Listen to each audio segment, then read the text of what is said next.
I remember having to, at 17 years old, yell at people that are 2, 3 times older than me to load faster. And these people just looking at me, this small 17-year-old little boy- kid. Yeah, like 17-year-old kid. This is when I learned my first leadership role is, I didn't realize it, then, but I realize it now. Is like John Maxwell has a saying, it's like people don't care how much you know until they know how much you care. And every Friday I realized, I was like, if I want my numbers to get better, I was like, I'm gonna start asking them, hey, what's your favorite dessert? What's your favorite treat? And I would, every Friday, I'd take a couple bucks from my paycheck and I would get people donuts and treats, and we would have a really good Friday.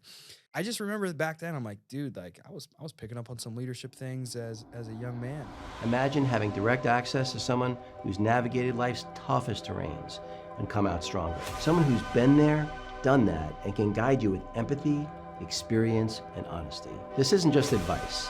It's a lifeline, a strategy session, a chance to learn from my journey so you can accelerate yours. Without the ability to be self-aware and introspective, the ability for you to get to where you want to go, nearly impossible.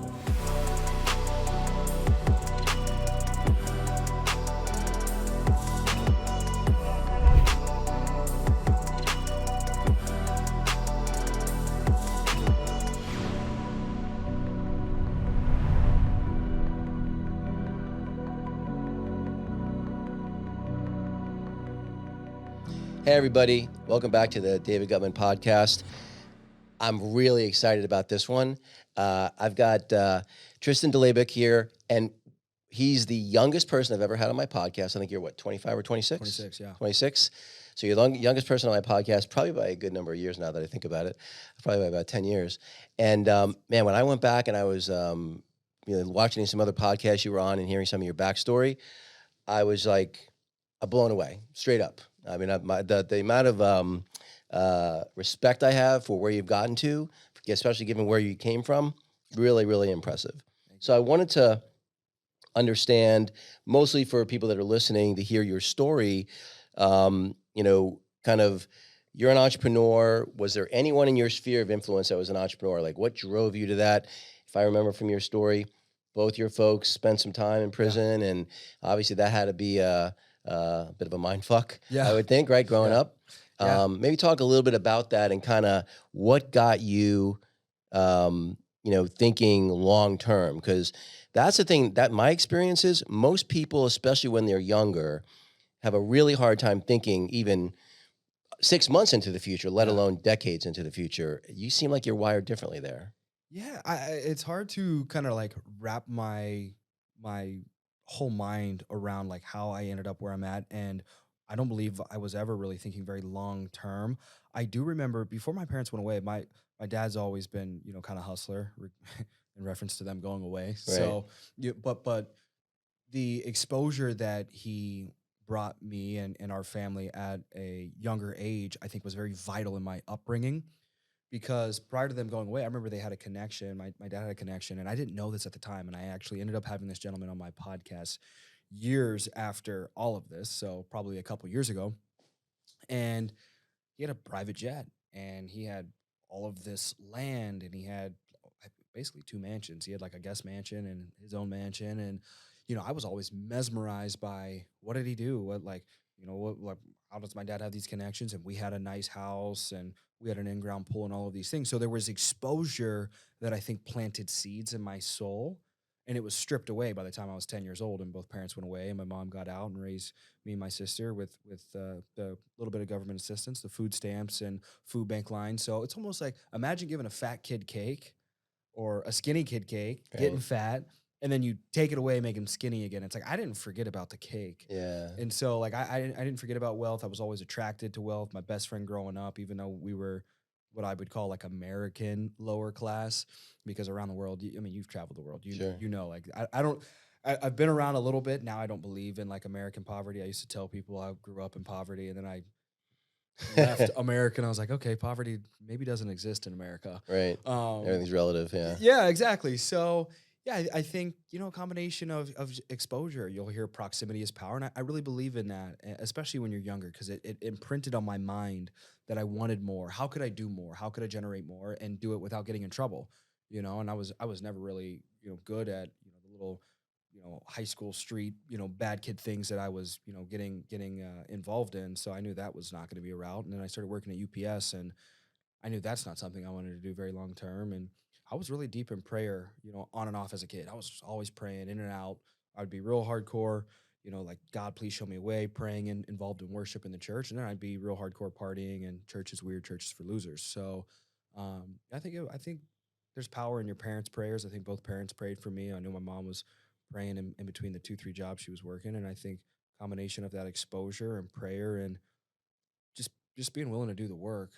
Growing up in the South, I was cleaning horse stalls before I was, really You're doing born anything in else. Arkansas, Yeah, was it? born in Arkansas. Right. Yeah, so I think it was like the perfect concoction of all the perceptionally like bad things really God used for good things in my life.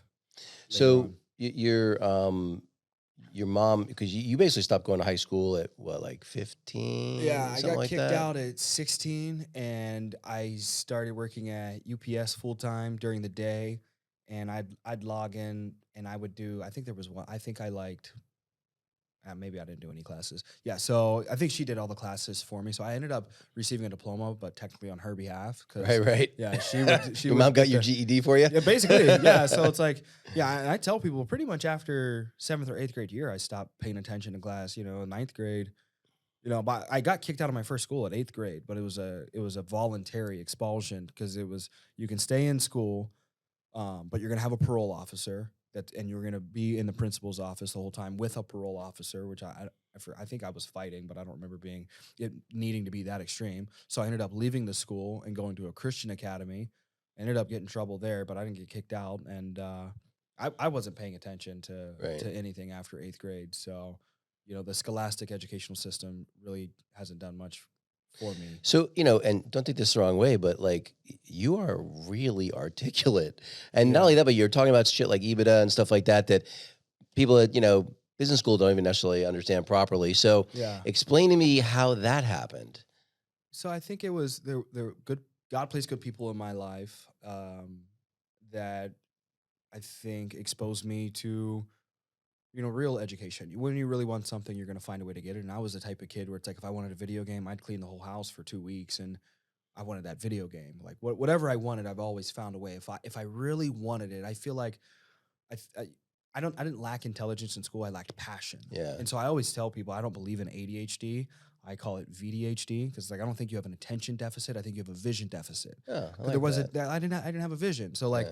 maybe if the English teacher had a Lamborghini and a jet or the penthouse Instead of the then I'd be like, Hyundai. yeah, exactly. Then I'd be like, and they look like they hate their life. Like maybe I'll learn and pay attention to all these grammatical correctness. But no. So mentors and people early on in my life, they just told me read. They were like, the average millionaire just reads 50 books a year, and I was like, I may not be able to read 50 books a year, but I'm just gonna ask the people that I want to trade places with, what do you read?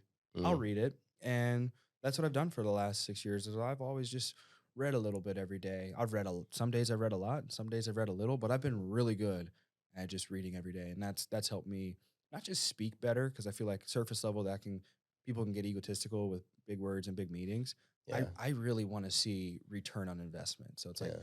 if I'm gonna say something, I'm gonna do something. I'm a big action guy. I want to learn to earn, not just learn to impress somebody. One of my pet peeves is if you have two ways to say something, and one way is using a $50 word, and one way is using a word everyone knows, Yeah. don't be an asshole. Like, use the word everyone knows. You know what I'm saying? Like, Yeah. and same thing with like acronyms and I hate the buzzwords. acronyms. It's like, dude, don't be like, act like everyone knows what that acronym means. Yeah. It's like, I'm a smart guy, but I don't know every freaking acronym. Come on. Yeah, because everybody comes up with their own. They're like, "Are Yeah. you familiar with the AB?" And I'm like, Yeah. "No, tell me what your acronym is for." Exactly. So I'll just be like, hey, I'm sorry if this is a dumb question, but I don't know what the fuck that means. Literally.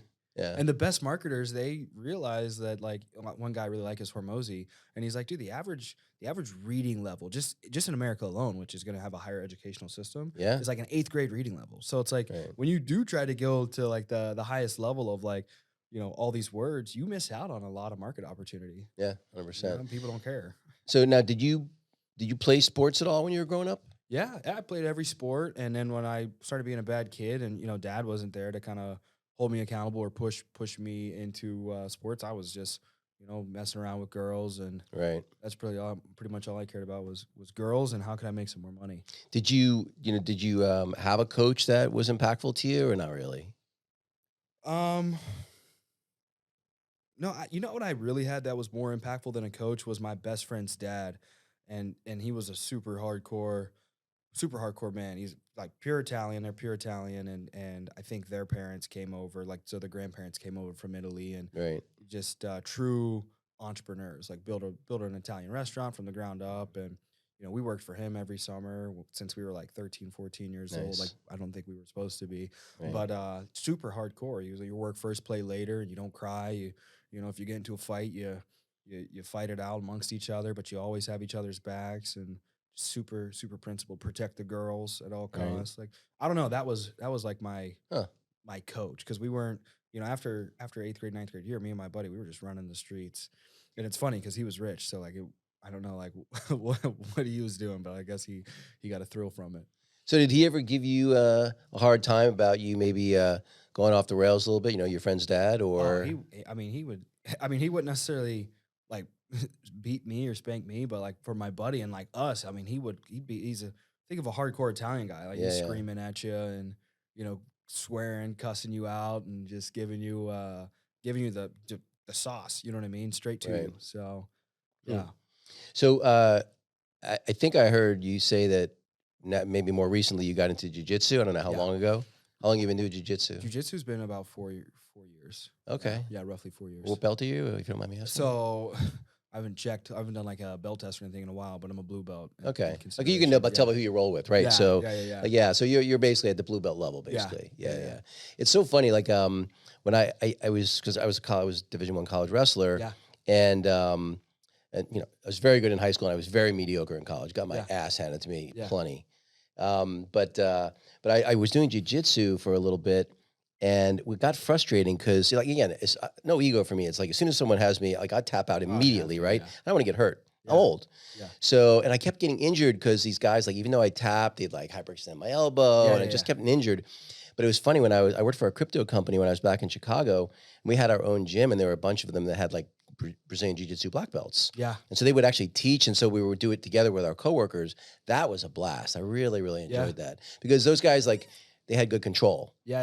So it's like, because if you're rolling with somebody who doesn't have good control, that can be That's where you get hurt. Yeah, that's where you get hurt. And I remember you saying this too, like it's a lot like life. Those small incremental improvements, Yeah. those make such a big difference. People don't realize how mental of a sport jiu-jitsu is. Yeah, absolutely. That's So all it do is. you have a sensei that you really like, or? Yeah. So there's, I've had a couple individuals that have helped me tremendously along the way, but I think the person that's had the biggest impact on my jujitsu career is a gentleman out of Chicago. That's where I was myself for Oh. 3 years, and his name's Omar. So yeah, I mean he's still back out that way, but a very detailed, technical, and phenomenal instructor of jujitsu. Right. Yeah. I equate the other sport that's closest to jiu-jitsu for me is rock climbing. Because again, it's also a very mental Yeah. sport, much more than people realize. Like, Yeah. women actually make better novice rock climbers than men do. Yeah. Because they're not strong enough to climb with their upper body. Yeah. So they use their legs, which is how Yeah. you're supposed to rock climb in the first place. Yeah, So it's funny. crazy when I see people rock climbing and they're going all over the place. I'm like, that doesn't make Guys any trying to sense. muscle their way Yeah. up, and you blow your arms out, and it's Yeah. over. So, you made a comment that really struck me about how important to success being coachable is. Maybe talk a little bit about that and what caused you, because clearly there was a phase in your life where you weren't being coachable, right? Yeah. You haven't getting into trouble, stuff like that. You clearly turned a corner at some point and decided you were going to be coachable. Maybe Yeah. talk a little bit about that.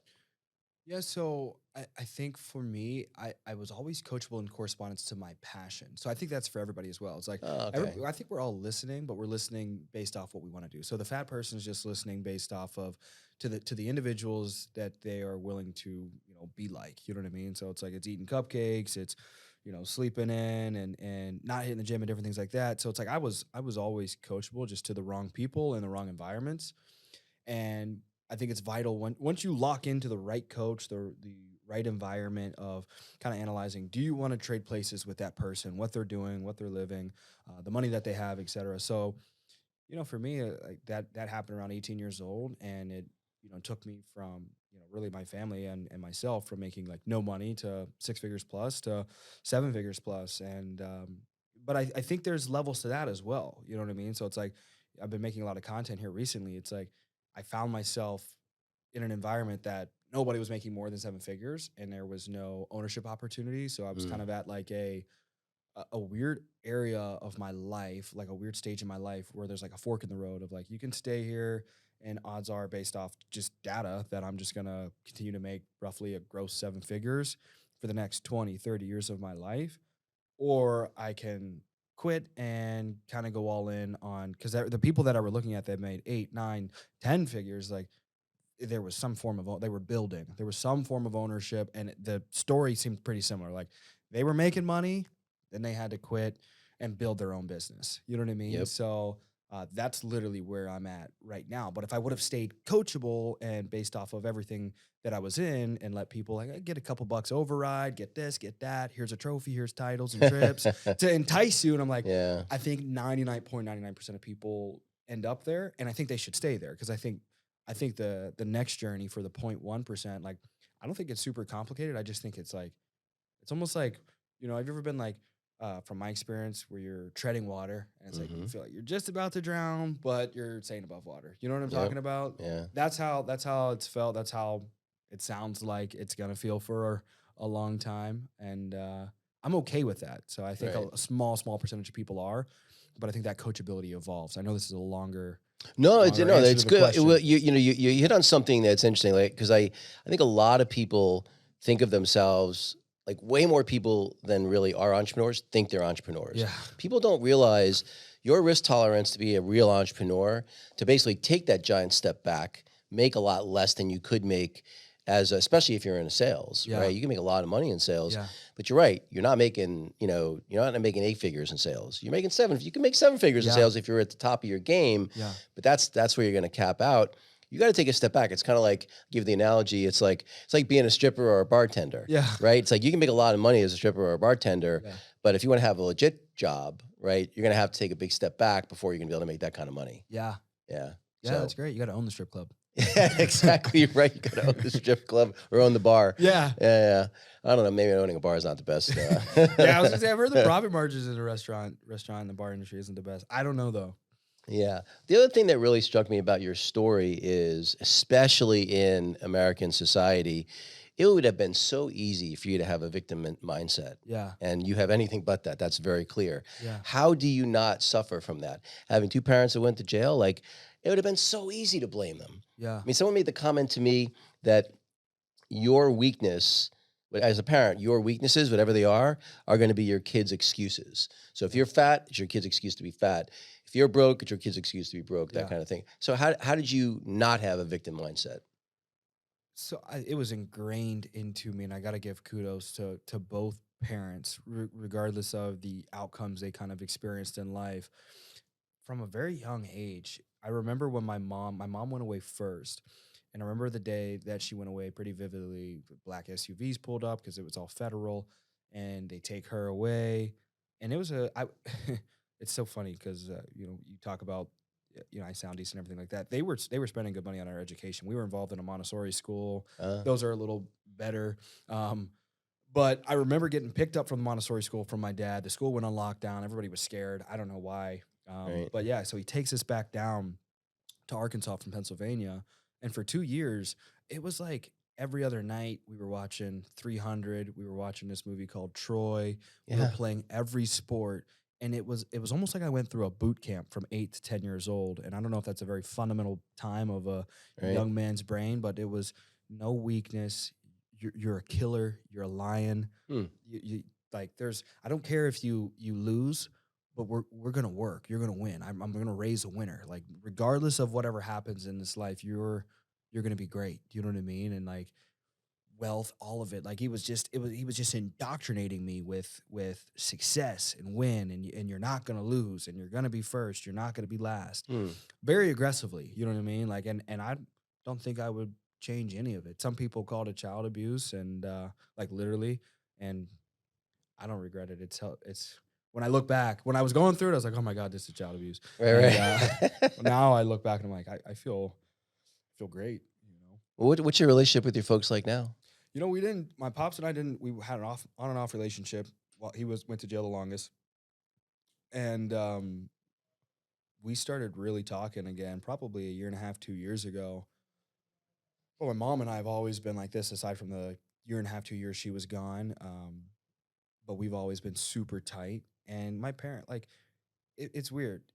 As my faith has grown, like my grace has grown, and I started looking at my parents, and I've always, had love and admiration for my mom, but my dad and I were distant, and I was confused, and the mistakes and the aggressive nature and things that he had grown up that I'm grateful for now.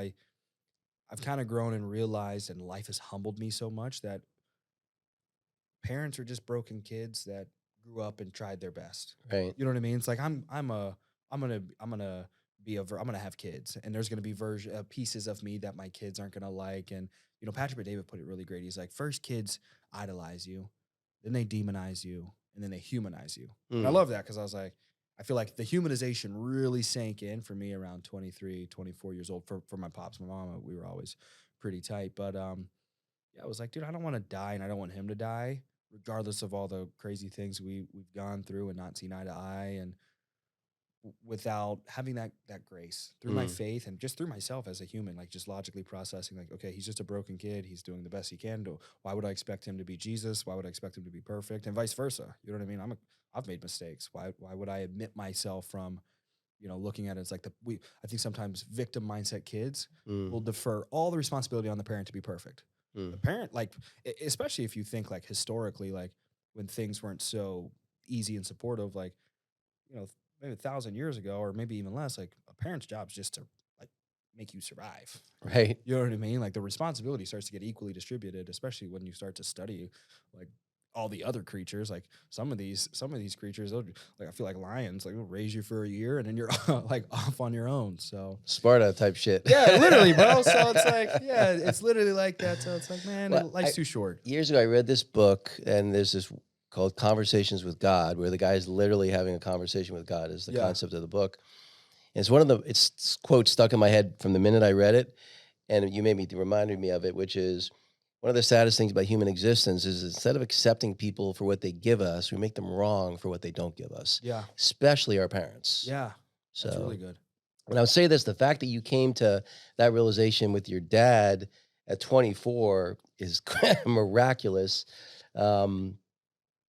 Sadly, my dad now has just turned 83, and I did come to it too, but I think I was 50 before I came to I think I was 50 before I came to it.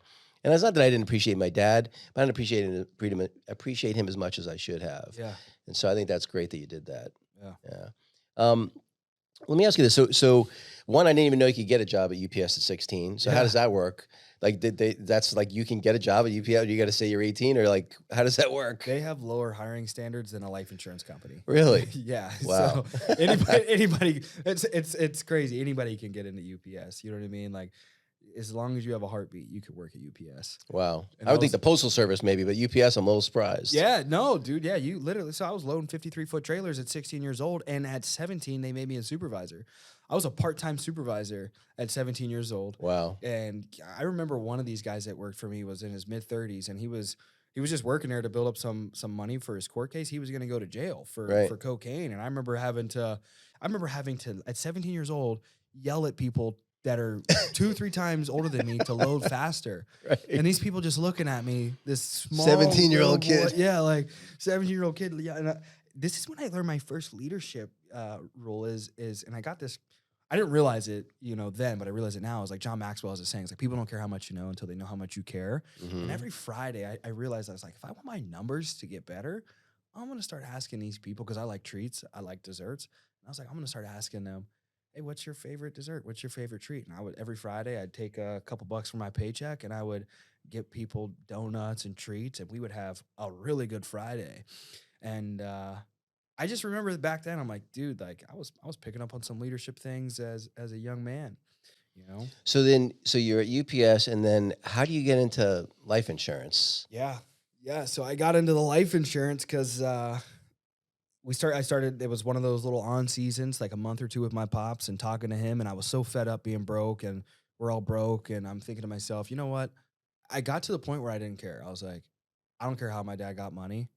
I'm going to go down there and see if he can show me how to do whatever he did, because he had more money than we had. Mm-hmm. And so I was like, you know what? I'm going to go down there and I'll, give it a shot. He wanted me to do He wanted me to get like a bachelor's in business or something like that. So I went to an HBCU, which is a historical black college.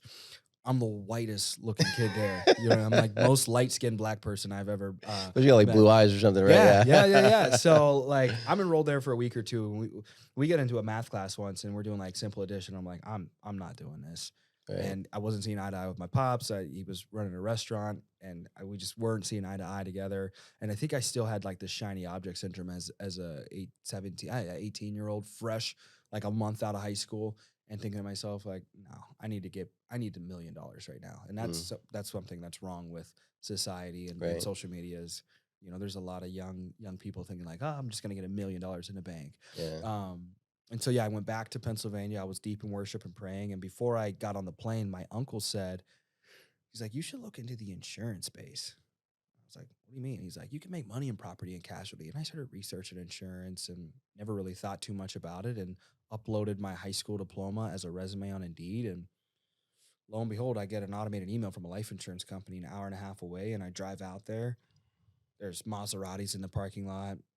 Average person's like 35 years old. And I'm like, this is crazy. I've never seen that type of money. You know what I mean? They're making 6 figures. It sounds legal. They're selling life insurance. I was like, it sounds legal. Yeah. I was like, legalish. I didn't know what it was. So I got my insurance license. My grandma and mom rounded up a couple $100, got my insurance license. And I had my license in the next day. It was like supposed to be like a week course. I had it done in the night. So, yeah. So, and then that was the start of that journey. And so then you, again, I don't know the whole journey, but so that's why I'm going to ask, which is you then like started with an insurance company and they even made you a partner, right? Yeah. But now you've sort of gone out on your own. So maybe talk about that kind of, you know, that journey. Yeah, it was incredible. I am so grateful, and some of these people don't talk to me now because you kind of leave a sales company and people stop getting overrides off you. They stop talking to you, but a few are. But I'm so grateful for everything that I learned, because my first year, again, these guys take me in and teach me how to sell insurance and, you know, teach me how to eat a steak, because I was growing up on chicken tenders and what is it, the brick cheese from the government. And so my first year I made $114,000. And you were how old? And I was 18 years old. Wow. You know what I mean? And it was like, it was a lot of money. I bought my grandma's old Mercedes off her. I had a 1998 C-Class Mercedes. Right. You know, at 19 years old. And I was renting a luxury apartment.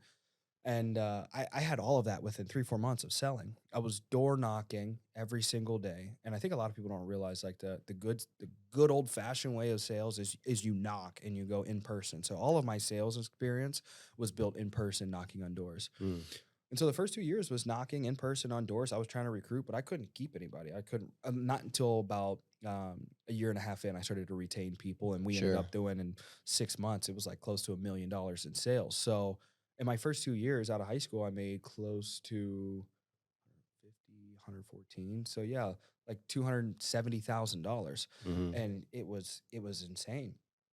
And I was learning, and these guys were mentoring and developing me. And then it comes to the point where they're like, hey, look, we want you to go open an office in either Lincoln, Nebraska or Tampa, Florida. Right. So I asked my mentor at the time, and I said, well, what do you think's best? He's like, Lincoln, Nebraska. Okay. And I was the type to never question. I just wanted to get rich. So I was like, okay, cool. I'll go to Lincoln, Nebraska. You know what I mean? They have girls in Lincoln, Nebraska. You know, Tampa obviously sounded, you know, more appealing, but I didn't care. So we went to Lincoln, Nebraska, and I convinced 2 or 3 of my buddies to come with me, and I had to leave behind like 20, 30 people. So that's a big loss to my revenue and overrides. And I made up this big story and told them that the leads out there were 10 times better and they were worse. The leads were worse. Like I just fed them some big visionary story. Right. And they had like little to no money. We all had little to no money. Money sounded big, but it was just coming in and going right back out. So we opened up this office in Nebraska. We're 3-4 months into it, and then COVID hits.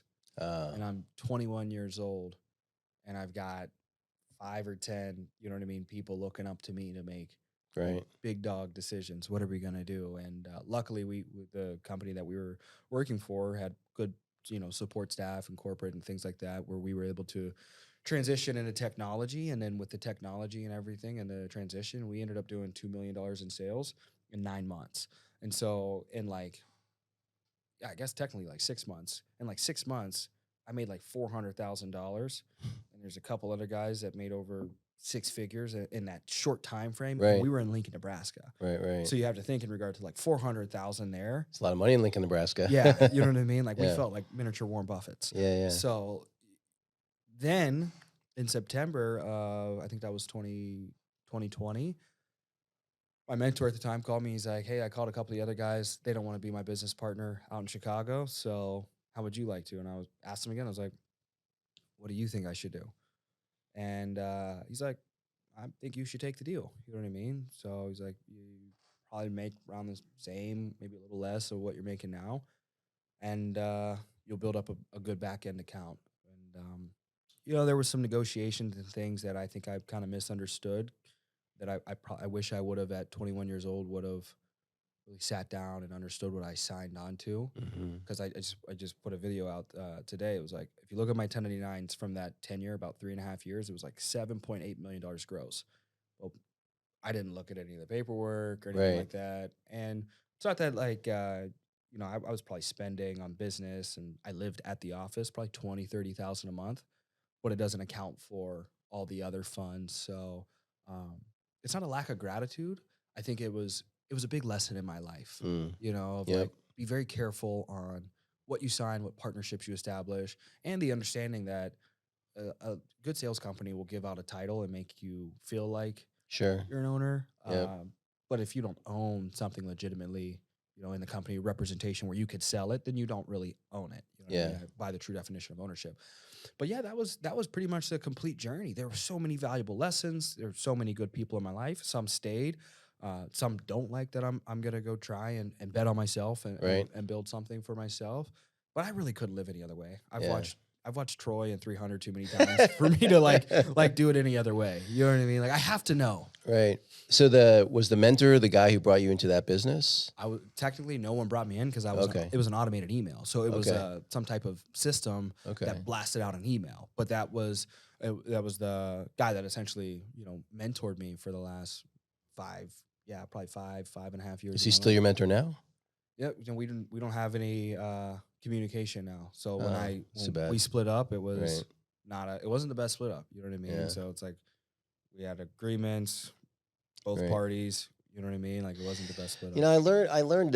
So when I was running this call center business, and we did 13 acquisitions, and 12 of them went great, and one was a disaster. And I learned a really useful lesson, which was we knew when we were doing the due diligence on this guy's business that he was shady. Yeah. And so we thought we were so clever because we did it as an asset purchase agreement where we were putting only 15% of the purchase price down in cash and the rest was seller financed. Yeah. So if he's lying, we'll just offset the seller note and we'll be none the worse. Yeah. Right?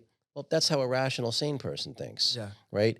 He's a nut job. Yeah. Okay, so he did lie. We offset the seller note. We ended up in courtrooms and depositions for the next 18 months. Yeah. So eventually, you know, ultimately it wasn't a bad financial deal. Yeah. It was a distraction for a year and a half. We should have never done that deal. And what I learned was you can't paper around distrust because, you know, especially if you're a decent human being, you can't think of all the ways a person who's not a decent human being can fuck you over. Yeah. And so don't do the deal if you don't feel like you should absolutely have agreements and review all the agreements 100%. But you shouldn't do a deal with someone that you wouldn't do without an agreement, if that makes any sense. Yeah, 1,000%. Yeah. And I think that's one of the pros and cons I've got from the South is I saw so many handshakes, but handshakes got my dad in trouble. You know what I mean? It's like the South loves to do a handshake deal. It's like, yeah, we'll do this. And then if something doesn't get fulfilled, you end up in court. So I've always been the more gullible one in business of like, yeah, let's do it. We don't have to sign anything. I don't know. I might swap out the word gullible to optimistic. I'm the highest level of optimistic possible. It's like, well, so one of the things I wanted to talk to you about that struck me as unique about you. There's a lot of things about you that are unique, but this one in particular. So my experience is the men that are the most successful, their biggest blind spot by a lot is their romantic relationships, who they choose for their romantic partner. And it sounds like you've got one you feel really excited about. You're going into business together. It sounds like you're matrimony might not be too far off in the future. You never Yeah. know.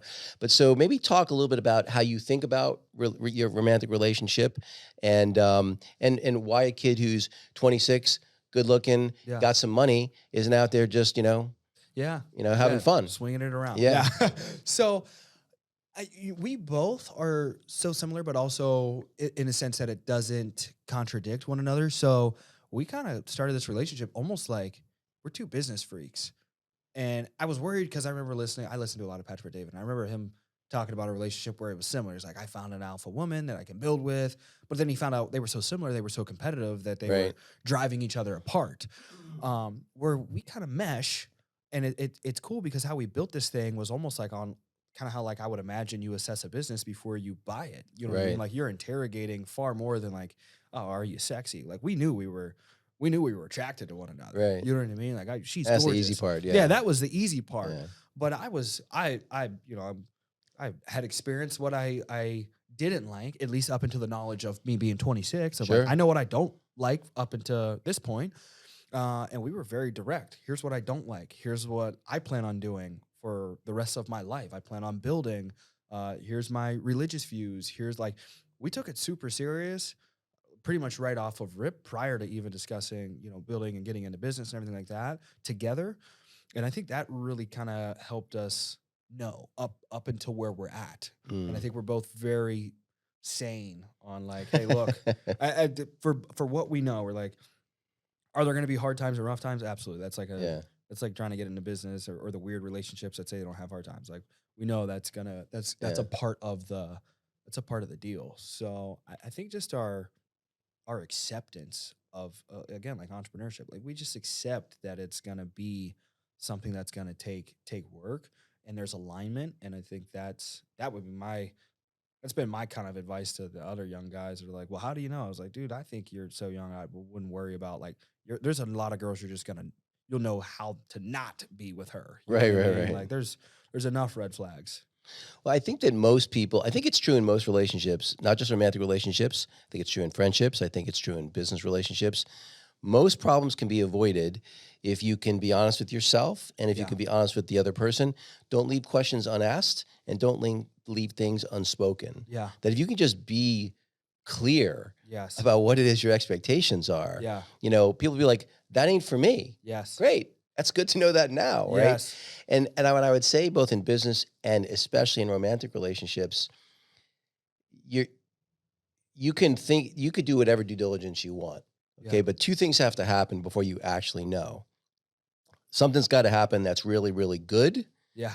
and something's got to happen that's really, really bad, Yeah. right? And both in business, it's like, hey, when shit goes bad, do they own their piece of it?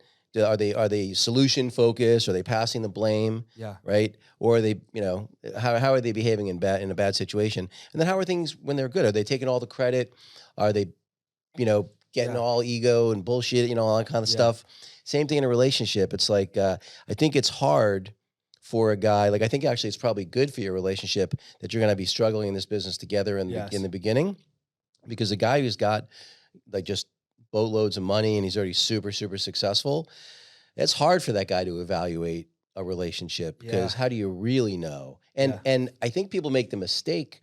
I'm remarried to a woman much younger than me, but I was not doing well. I had declared bankruptcy 4 months after I met my now second wife. Wow. And so it's like, if she was a gold digger, she's an idiot. Yeah. Right. But ultimately, now things are great, but it's like, it's nice to know that I'm with someone that, I know is with me even when I wasn't doing so well. Yeah. So I don't know. So maybe tell me how you think about that and how you think about the relationship just long-term in general. I couldn't agree more with, the story that you just shared. And I'll kind of answer that with a story. I remember our first date, I was at a business event. I think it was, where's Mar-a-Lago? I was at Mar-a-Lago. Yeah, it's up in in the West Palm Beach area, right? Yeah, I think, so it had to be like an hour from here. Or yeah, something. about right. Yeah. And I remember I was at a business event there with other, like a small event, and we scheduled a date. And I was like, all right, I'm going to come see you. We'll go to a coffee shop. And this is basically a year ago. And I rented a Lamborghini. Didn't tell her. You know what I mean? Right. I was like, I got to impress her. She's in Miami. Yeah, You yeah, know, like, you know, whatever. So I rent this Lamborghini and I tell her, hey, I'm at the coffee shop. And I guess I didn't realize, you know, I park it right outside of the coffee shop right. and tell her, yeah, I'm here. And so I get out of the Lamborghini and she's like, is that your Lamborghini? I was like, I just got it for the weekend. She's like, well, first off, you parked it in the middle of the road. and so I go moving, and she's like, and she says she didn't say it this way, but this is how I heard it. Right. And she's like, and secondly, if you think that's what's gonna impress me, Right. that's not what's gonna impress me. Right. And you know, she further goes on to kind of elaborate. She's like, I want to build with, you know, I want to be with someone and build with someone that wants to build, that doesn't Right. have it all right now. She was like, I'm in Miami. There's obviously guys Right. here that Right. that got this and got that, and that's how it went, you know, entirely in my mind. She's like, it I like went this different. girl. Yeah, and so Yeah. I instantly, it was one of those moments where you get offended, Yeah. but simultaneously like Yeah. you're like, oh my God, I'm in love with you. You know what I Yeah. mean? Because it was like, it alleviated pressure, because I think that's what keeps people from really being entrepreneurs, is the pressure to impress. Right. Like, I don't care. You know what I mean? Like, if I gotta go sleep on the couch, sleep on the floor, and this thing's gonna like, that's the price of building something special. So I feel like when you find a partner like that, then Right. you know what I mean? Like you said, like, Yeah. who cares? Like, she's an idiot if she wanted a gold digger, because Yeah. like, this Lambo's rented, you know? So then that was it. It's your relationship sounds a lot like Alex Hormozy and his wife, Yeah. right? Because they went like, hey, let's build something together, Yeah, like we almost went right from the straight into, like, jump. building, yeah. Yeah, that's Yeah. pretty cool. It's funny. I've come to this realization relatively recently, because I don't know that many healthy romantic relationships. Yeah. If I'm being honest, like less than 10%. Yeah. And all the ones I know that are good, it's either like yours, where they're in business together, Yeah. right? Or it's like mine, where the woman doesn't work at all. Yeah. Anything in between, where they have if they're separate careers but not together, Yeah. disaster. Yeah. It's funny, like, it's almost universal. There's a couple of exceptions, but Yeah. very, very few, because either they're more traditional gender roles, Yeah. where the woman's job is to be a force multiplier for the guy, or it's like what you guys are doing. Yeah. And I find that interesting. What about, because are most of your friends your age, or are they older? So I'd say they're around my age, but I'm diverse. I got some older friends, and I got Right. some younger friends. But like you said, especially like America right now, there's not a lot of examples. Yeah. But like, I agree. Like, my sister just got engaged, and she's 4 years younger. So she's, Oh, wow, yeah, young. yeah. So she's what, 22, Yeah. and she's engaged, and I'm like, I was like, I wouldn't have been able to get engaged at 22. Yeah. But and her fiance is like one of the best guys I've ever brought into insurance. Oh. So that's how he repaid me. Sure. I bring him into insurance. Marries your sister. Marries my sister. But no, Justin's a dog. He's amazing. But they're exactly like what you described. She doesn't do anything. She's a stay-at-home, Right. you know, wife, and just cooks, cleans, and the best cook in the world. Right. Like she cooks incredibly. But like the relationship, yeah, they've been together over 2 years, and knock on wood, because we're over here, you know what I mean? We're all fresh in our relationship. Yeah. I it's almost like jujitsu. It's like when someone tells me they've been doing jujitsu for a year, I'm like, shut up. You know what I mean? Like, Right. until you're 4 or 5, 10 years in, then we'll talk, you know? But yeah, I don't, it's the guys that are doing different things where their girl has to answer to another guy, or the guys where, Yeah. that's right. Cause it's super simple. It's like, I don't want my girl answering to another guy. You know Yeah, what I mean? yeah, Like yeah. submitting to another man. And also that, like, guys, most jobs, you got to travel a decent amount. Yeah. If you're not doing that together, Yeah. you're on the road a lot, like, that's generally a bad recipe for disaster. yeah, that ain't gonna work. You know what I mean? No. So one of the comments you made in one of your podcasts that was near and dear to my heart was that one of the most exciting sports events you ever went to was a Division I wrestling match. Amazing. Because I went to, so every year I tried with my dad. My dad and brother, older brother both wrestled, which I was forced to wrestle, which Yeah. was a huge blessing. But like we'd go to the Penn State, Ohio State match when Ohio State was really good, or Penn State and Iowa. Yes. And oh my God, like best people don't, experience. I Yeah. will say though, if you haven't done jiu-jitsu or wrestling, I do think it's a hard sport to appreciate if you've Yeah. never done something like that. Yeah.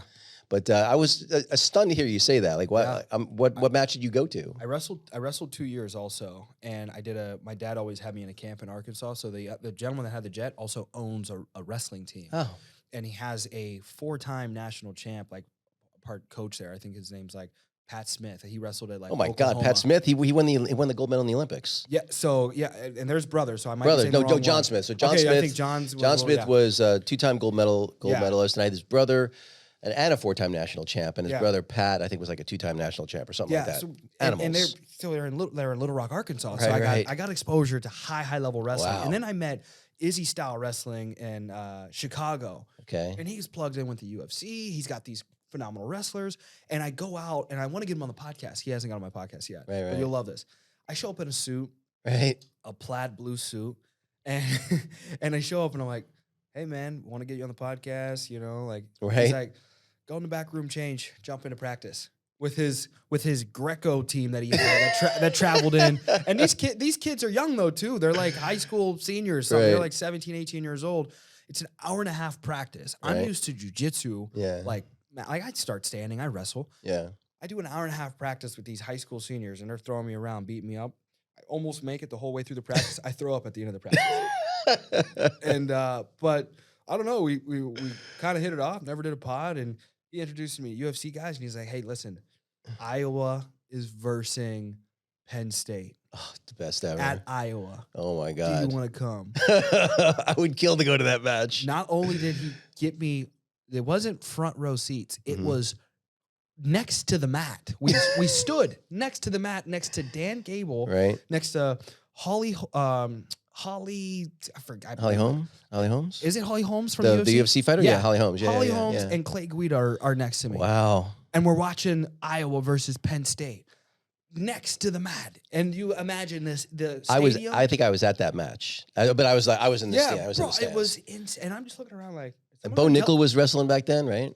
No, Bo Nickel wasn't wrestling. Oh, okay, Yeah, okay. no, but I was like, this is insane. I went up there to see my Roy Wood. Roy was Real Woods. Real Woods was wrestling. Yeah, okay, yeah. So, but it was the most insane fighting experience because when I watch like a MMA fight, I love MMA. It's there's a cage, so Yeah. that kind of interferes with like your You can't.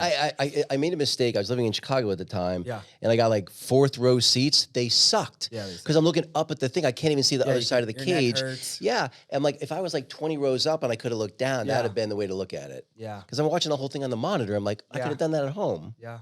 Yeah. Yeah, but Well, wrestling's the best. I will say my dream person to get on my podcast is Cale Sanderson. Yeah, I mean, if you think about it, he's going to be the winningest coach of any D1 coach of any sport ever. He's won 9 championships in 11 years. it's insane. That's crazy. Yeah, And a gold medal winner and a 4-time undefeated college champ. I mean, unbelievable. It's like that guy's, I can only imagine what the wrestling room must be like. So what those guys, because I went to Insane. Dan Gable's wrestling camp when I was a junior and between my junior and senior of high school, Yeah. which at the time was the most notoriously hard camp. They tortured you for a month. Like you'd go to jail for the shit they did to us. yeah, I mean, they beat the crap out of us Yeah. for 28 days. And the guy I went to high school, I wrestled with in high school and in college, we literally had a calendar where we would cross off each day. I would cross off half, he would cross off the other, and they just beat the crap out of us. Jeez. But man, you learn, you want to talk about, that's kind of like life, right? It's like, the thing I would say that's unique about wrestling as a high school sport is if you gave me a kid like in 7th grade and he did every single thing I told him to do, by his senior year, he'll win 75% of his matches. Yeah. I don't care if he's tall, short, skinny, fat, Yeah. strong, weak, slow, fast, won't matter. Yeah. Now, when you get to college, it's different. But in the high school level, if you're just out prepared, you're in better condition than your guy wrestling, he might be better than you in the first period. But in the third period, Yeah. you'll mop the floor with him. Literally. Yeah. Well, so talk a little bit about your faith. It's something that our friend Roger and I, Yeah. Roger's been mentoring me in the spiritual realm. Yeah. We do fellowship here on Sunday quite a few times. And maybe tell me about your own spiritual journey. Yeah, it's been a long one. It's been kind of like my journey with my pops, you know, well, especially when I was growing up, I should say more so when it was kind of like an on and off type of thing, 'cause whether it wasn't cool or, you know, I just wanted to go do my own thing and I felt conflicted on, you know, trying to trying to pursue God, but trying to pursue all the girls, and wanted to go drink and do whatever I wanted to do. And so it was on and off. But I remember when I got kicked out of my first school, 8th grade, I remember really being upset with myself and life, and just not knowing like what was my life's purpose. And I remember I guess my grandfather, my mom's dad, told her, "There's a nice church down the road. Why don't you take him to church and see if there's somebody there or someone that can work with him and speak to him?" Because I had a lot of anger from because by that time I'd seen both parents get taken away, Mm. So I guess I was just angry. And yeah, I met this youth pastor, and up to this day we still talk, and she just started kind of mentoring me, and it was different. It wasn't you know like a very extreme religious approach of you've got to be perfect, you've got to do this, you can't do that, you can't do that. She was just talking to me about a relationship with God, and how he sees me, and what do I want out of this life, and how I can be better, and how I can kind of have this relationship with God to evolve and get better. And that evolved over time, and really at 18 years old, when everything started to come together, and I realized God was taking care of me, which I guess doesn't sound necessarily fair to him, but I was like, oh, okay. So if you're gonna go in all in on me, I'm gonna go all in on you. And since 18, I've pretty much been, all in on my faith and growing that relationship with God. And it's been a crazy journey. But as I look back to all the money I've grossed, and the relationships, experiences, and I feel like everything's almost like divine appointment, even to the extent of like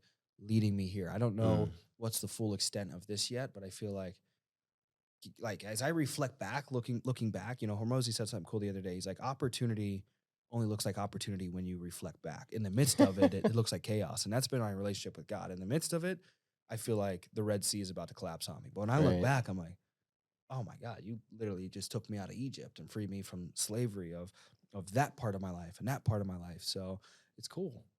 It's really good. And it's, for me, it's not cheesy. Like I got a Mm. little Bible study group I run, because I like to bring that normalcy to it, where people can feel safe and comfortable to grow and Mm. pursue a relationship and share my insight of it. Here's what I think, here's what's helped me. And that's what I want to be more of. There's a lot of people that I feel like that virtue signal, Right. Oh almost my like God. entrepreneur signal, like, look at what I do, look at what Yeah. I'm Yeah. doing. It's like, it's like the meetings and using big words. I just want to bring action and results. Like, Yep. here's what's working for me. I'm imperfect. I do this, I do that, but here's what's working for me. Hope it helps. And is your girlfriend also religious, or? Yeah, so kinda. So she is like kind of Jewish, Okay. and we kind of like pray. She kind of we pray together and everything like that. But Right. there's an alignment in the faith, because it's Okay. like but the point of Christianity, it evolves in Israel, where she's Right. from, and Judaism and all of that. So there's a connection that we have on that, and I'm not very forceful on her, because nobody was ever forceful on me. Right. But that's something that I think is going to continue to evolve. Mm. Now, you're still young, obviously, but are there people that you're mentoring?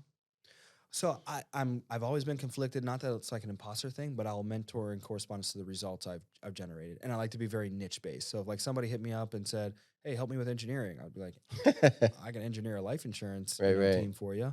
But yeah, I like to consult and help individuals in correspondence to what I've done, Hmm. because it's almost like I wouldn't want someone to coach me in jujitsu or wrestling Sure. if I'm beating them up. You know what I Yeah, mean? yeah, It's like me yeah. going up to the guy that is a D1 wrestler and be like, "I'm going Right. to show you this wrestling move." Like, shut up, bro. Yeah. You know what I mean? Like, Well, there's so much of it out there too. I see these like 20-year-old kids that's all the that money are in this that area are right like now. mentoring and coaching. Yeah. I'm like, dude, you don't know anything. Everyone's Come a on. coach in Miami, and one thing I'll respect for them is they Right. generate some cash. Right. They do generate some cash, but the sustainability of it, and like nobody would buy it either. So you have to keep selling people. There's no retention in that Yeah, either. right, How right, long right. do you think someone's going to continue to like the recurring revenue of someone getting coaching from you?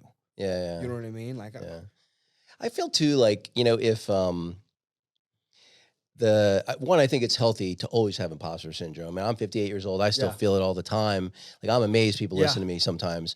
And and yet the other side of it is like the things, like you said, there are things I know about, and Yeah. and I feel very comfortable Yes. coaching about those things. Yes. Right? We're gonna talk about equity structure and things like Yeah. that. Like, I feel very comfortable talking about that Yeah, kind yeah. of stuff. But I'm amazed by people that are comfortable coaching about shit they really don't know about. Like, I feel like that's just shady. I don't know. Yeah, and it's a shame on them, but it's also, it just reveals in regard to like The world is always going to be full of, Right. there's not like a nicer way to put it, just uneducated people, because everybody's hoping there's an easy way. And so they'll pay the $1,000, couple Right. $1,000, like that's going to be the easy way. And it's like that Yeah. hope and that desire for there to be a shortcut, that person's like it's not that like they deserve to get scammed, but like, Yeah, I mean, I think there's probably lessons to be learned Yeah. from that experience, and I would say too that that's really the challenge. Like when I was growing up, accumulating knowledge was really hard. I mean, Yeah, you you- had to go to a library. yeah. Right. Nowadays, but now the problem is flipped a little bit. Now Yeah. it's like there's so much information, but you don't know what's good Yeah. and what's bad, because there's a sea of information. Yeah. You can't consume it all. It's impossible. Yeah. I remember I saw this video just a week or so ago that really struck me. There's this, I don't even know if he's still alive, Carl Sagan. He was a famous scientist. Yeah, You know, I've seen his videos. yeah. So there's one he's walking in the stacks of a library. Yeah. And he said, if you read a book a week for your entire lifetime, he said, you'd have read the books from here. And he walks down a little bit to here. And it's like a tiny fraction Yeah. of one library. Yeah. Right. And he's like, that's if you read a book every week of your life, which nobody does. Yeah. Right.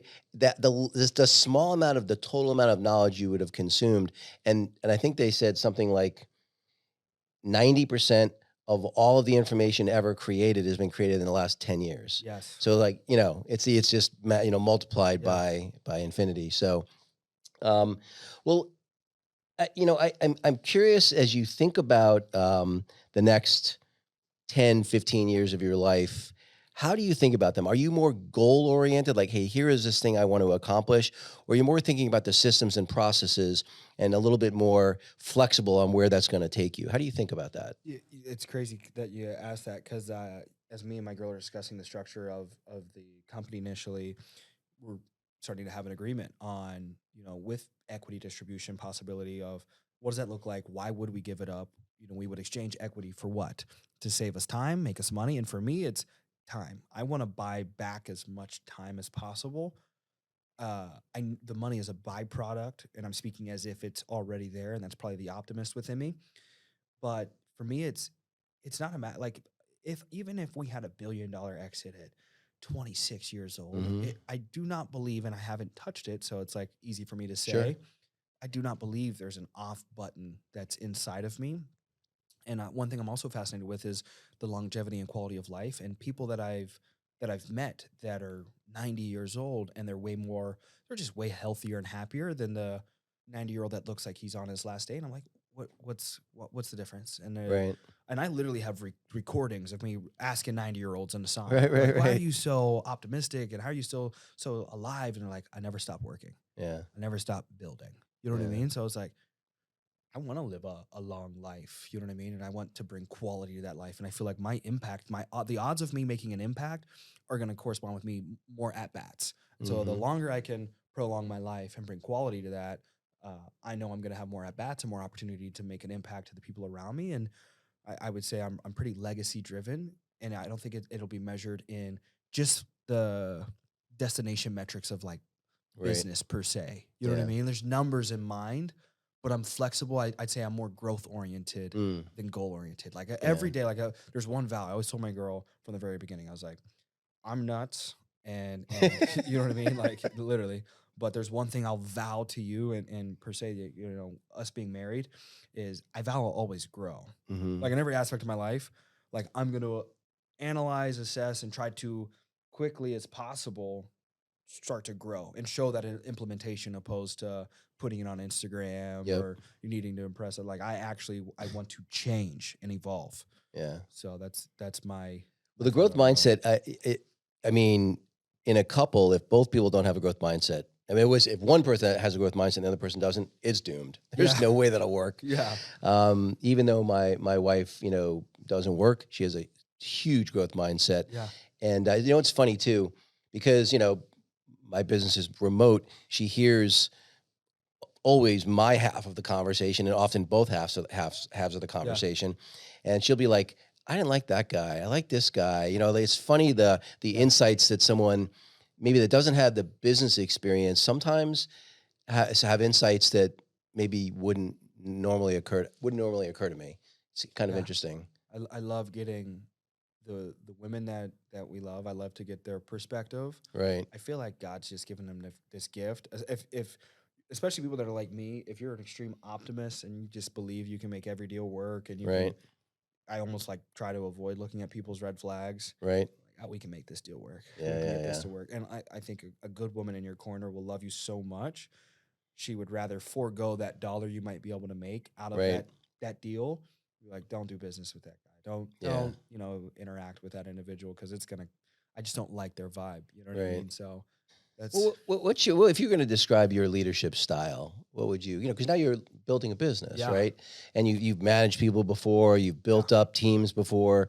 What would you say? How would you describe your leadership or management style? I've never been asked that question, and I'm so glad I have been asked that question, because I've spent so long reading so many leadership books and trying so many different things and failing. I've failed so much as a leader. I've, hurt people by being too aggressive and not having zero sympathy. The fact that I kept nobody my first 2 years of selling insurance was a reflection of my anger. I was still angry, and I would work so hard that there was nights I'd throw up, fall asleep behind the wheel, and I'd tell agents, I'd be like, hey, if you don't throw up or fall asleep behind the wheel today, you should quit, because you suck and you hate your mom. I swear to God, I'd say like Right. just the most outlandish things that just don't work, shouldn't be said. And, Right. and I had to reach out to people and be like, I apologize for the way I spoke to you when I was 19, 20 years old.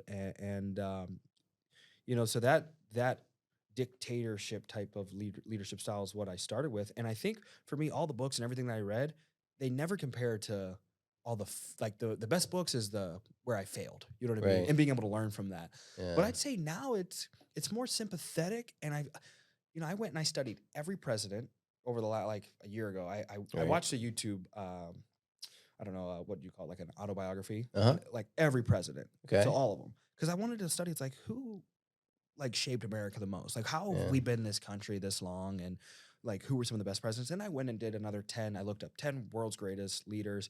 And there was two people that stood out to me. I think it was Andrew Jackson Mm-hmm. and Alexander the Great. Mm-hmm. Both very strong, aggressive leaders, but both very relatable. Mm. I like to be a relatable leader. So I'm not going to be soft, but I'm not going to be full aggressive. Like Alexander the Great would lead with his people. I will never be the leader that just sits back and tries to give you, hey, you should go do this and try this. And I'm not willing to go do it with you, or I haven't done it myself. Right.